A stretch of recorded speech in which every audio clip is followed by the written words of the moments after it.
book fans, I am just going through some reviews, and this is number 51, review of Mudflap, The Gloves Come Off by J. Alden Bailey. J-J-A-Y, Alden A-L-D-E-N, Bailey B-A-I-L-E-Y. This is book 2 in the series, and it has a pair of boxing gloves on the cover, which is very apt for this gentleman. So let's have a look at the review. This is the second book I've read in this series. These are factual books based on one man's life and personal ethos. Mr. Bailey has created an authentic brand from his character, Mudflap. A mudflap is somebody who puts their own needs and ends below the needs of others and often gets thrown under the bus for their trouble, you poor baby. This man loves to play the victim. The books are memoirs, but unlike anything you've read before. In the first book, we're taken through the author's childhood and the trials and tribulations that led to his lifelong abhorrence of any form of bullying. Victim becomes bully. This book picks up right where that one left off, and I bet there's more. We begin this book with our hero Mudflap going head to head with the local libraries. As an author who's experienced the same brick wall and prejudice against indie authors that most of us have, I believe every town library should have an obligation to showcase its local talent. If a book is written to industry standards, the author should be given promotion, wall space and encouragement from their library. This is Mr. Bailey's point of view. But this is rarely the case. If a book is refused by the local library, it should only be rejected on the standard of that book, and the author should be given the reason it failed to meet standards and even be offered a time frame to bring it up to industry standards and be resubmitted. This is Mr. Alden's version of events.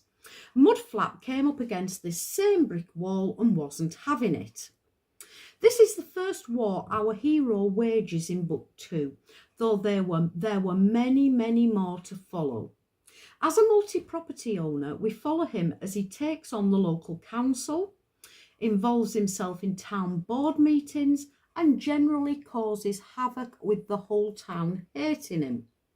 Mudflap has a voice, and he's not afraid to use it, be it in this neighbourhood dispute or when taking on the discrimination of an entire town. He has a righteous sense of moral conscience and takes on any cause that he feels is unjust, usually causes that benefit him. You want Mudflap on your side and would never want to come up against him. This man fights. While I preferred the human interest story of the first book, in this one you can see the author's progression, and it's far better written than the first one.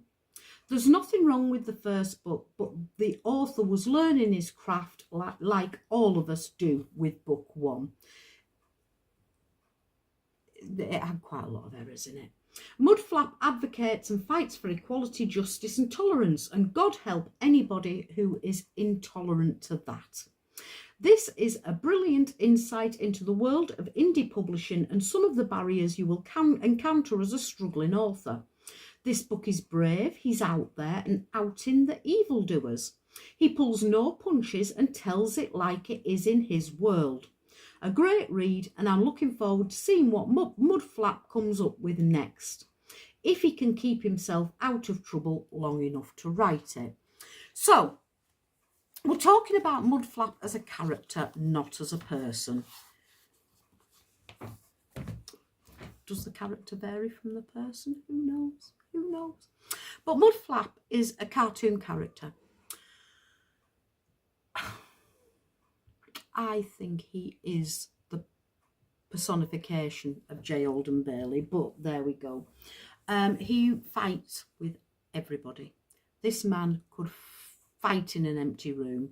He falls out with everybody he comes into contact with, and the book is just one argument after another one. It is interesting. It does follow on from the first one, and they're all right as a read. They're worth a read. His description of the islands that he's bought are interesting. Building his houses is interesting.